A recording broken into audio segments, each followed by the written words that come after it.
Hello, welcome back to the channel. And if you saw the video I released just before Christmas, you'd have seen that my Tesla Model 3 long range broke down and wasn't going anywhere. And the end of that video of it was it being towed from Swansea to Cardiff, where the Tesla service centre is. So this resulted in an almost ruined Christmas and New Year. So because we didn't have a car for the best part of 3 weeks, we ended up hiring a Skoda Fabia SE edition 1 litre TSI ICE car, or a internal combustion engine car. And this is the first time in over 2.5 years when I've had to drive a petrol or diesel car. So what I thought I'd do in this video is just compare what it was like having to go back to driving a petrol or diesel car compared to the electric cars we've owned, and would I actually ever switch back from an electric car if I had the option or the choice. So before I go on, please hit the subscribe button, leave your comments below, and also please put the thumbs up to the video or thumbs down. Right, so as I said, as you've seen from the previous video, the Tesla that ruined Christmas, this is now going to become like a mini trilogy series, where in the final part, which I'll probably release next week, I'll look at what actually had to be done to the car to get it fixed and how much it cost. But in this video, as I say, I'm going to focus on comparing that Skoda Fabia to not only my Tesla Model 3, but the MG ZS I had previous to the Model 3.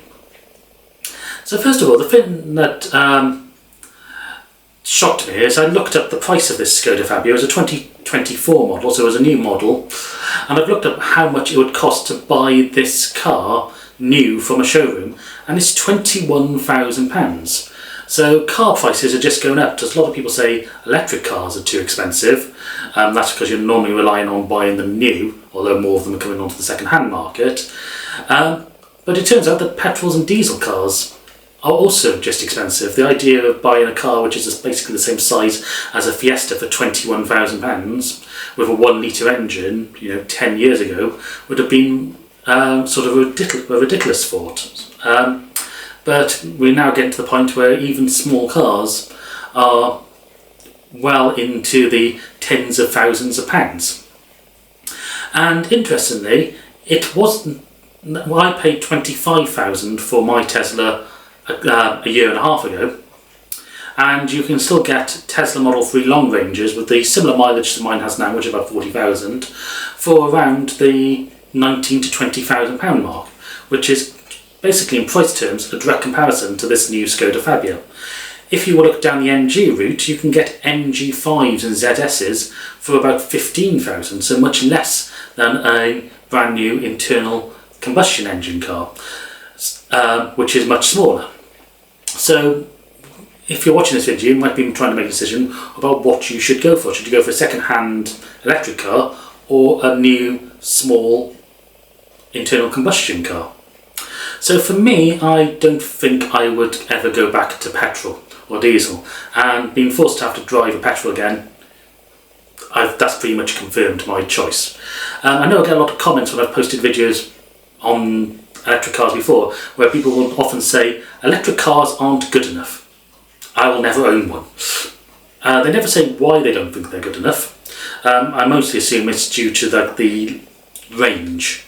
But pretty much on every other aspect, the electric car is better. Obviously, we had a problem with the car that it wasn't started, but I think that was more of a Tesla issue, because what had actually happened with the car is the internal cabin heater had blown and that had tripped the main battery. So that's not indicative to all electric cars. But just on the ease of driving, I haven't driven an internal combustion engine car since June 2022, and I haven't actually driven a car with a manual handbrake since September 2017, because the i40 I had an electric handbrake, so it was just a button to release it.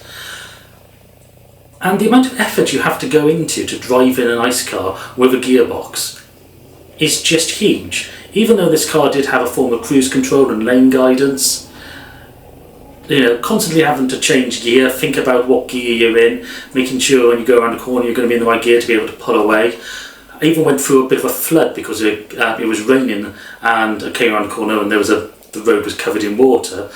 Trying to make sure you kept the revs high, it's just a hassle, or I'd say more mentally fatiguing than anything else. So that's my first observation, is electric cars are just so much easier. As far as range is concerned, this Fabia, I think, had about a 40-litre tank on it, which meant that it had a range of 410 to 425 miles. The economy of the car was actually really good. I drove it for 490 miles, most of that motorway, as we drove from Swansea to Southampton and back, which accounted for 360 of those miles. Then we did a bit of driving around the New Forest and some driving around Swansea, some city driving. The majority was motorway at 70 miles an hour, and it averaged 53 miles per gallon, which meant that it cost us about £56 to do that 490 miles, which when you work it out comes down to about 11p per mile. So if we were home charging the Tesla on Octopus Intelligent Go, which is 7p per kilowatt hour, and we're getting range on the Tesla of about 4 miles per kilowatt hour, which we also got on the MG ZS, that would mean we'd be paying less than 2p a mile. So it's 20% of the cost of the price of a petrol car. If we were having to use the public charging network, then if we were using something like GridServe, we would end up paying 20p per mile, so in which case the Fabia actually works out as far better value. If we were using the Tesla supercharger network, to get price parity between the Fabia and the Tesla, we would have to be paying a rate of about 44p per kilowatt hour, which is roughly what the Tesla supercharger network charges for its normal daytime rate. So in terms of running costs, they're actually pretty similar. Obviously the Tesla is a much bigger car, but is older, and as I say, you're buying it second hand.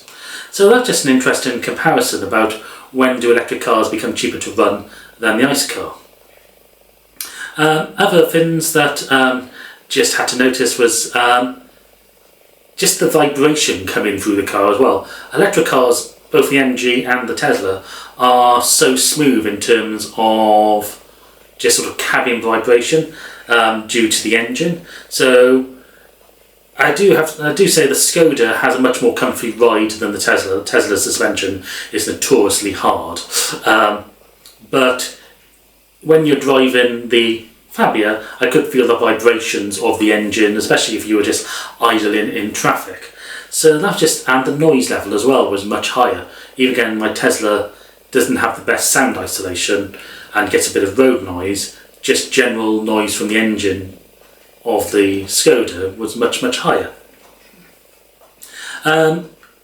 In terms of other costs that I'm just thinking about if I would ever go back to ICE car, just the price of servicing is much higher, and getting general repairs to it is probably much higher.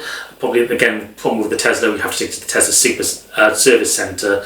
So this isn't an overall which is better. It's more just from my own personal experience. The other thing was the amount of time it took to refuel. So people often say that electric cars, you would have to stop on journeys for long periods to recharge. So experience with the Tesla, it normally takes about 20 minutes to recharge it to a decent level. The Tesla does over 300 miles per charge. So in terms of difference between the Skoda and the Tesla, it's 100 miles. In the Skoda, we still had to stop at service stations on the long motorway journeys to have food and a drink and a toilet stop. So as far as that's concerned, I could have charged in that time. But with the Skoda, I did have to charge, and I used the Sainsbury's in Swansea, which was £1.34 a litre, and it still took 10 minutes to fill the car because there was a queue for the petrol pumps, and once you were there, by the time you initiate your card with the machine, take the thing out, open the cap and fill up, it still took quite a long period of time.